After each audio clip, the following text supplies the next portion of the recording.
ஆகட்டும். அதாவது இந்த உலகத்தை இயக்க மறுபிறவி எடுக்கக்கூடிய காரணத்தினாலே இந்த உலகத்தை இயக்குவதற்காக மறுபிறவி எடுக்க போகிறார். சரி. ஆகையால் இந்த உலகத்து மக்கள் எல்லோரும் உன்னை இயக்கி அம்மை என்று அழைப்பார்கள். அது மட்டுமா நீதியின் நிலை நாட்ட மறுபிறவி எடுக்கக்கூடிய காரணத்தினாலே இந்த உலகத்து மக்கள் எல்லோரும் உன்னை நீதியம்மன் என்று அழைப்பார்கள்.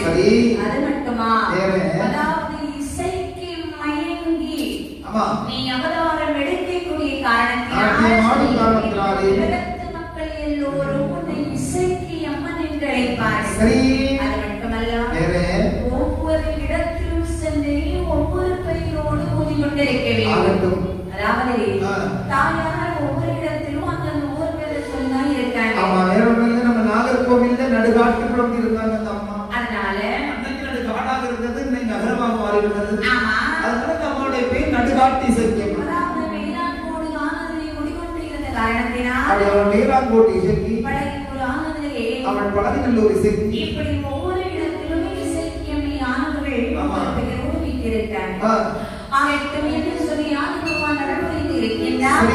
இப்படி இருக்கக்கூடிய நேரத்தில் சோழவள நாட்டிலே செப்பியான் எந்திரத்தை முடிந்து அவங்களுக்கு ரொம்ப நாளாக குழந்தைகளான காரணத்தினால் பகலும் பிராந்தனை முறைவிட்டு வழிபடுத்தக்கூடிய நேரத்தில் அந்த நாள் ஒரு சோழ அசையா மணி ஒரு சோழ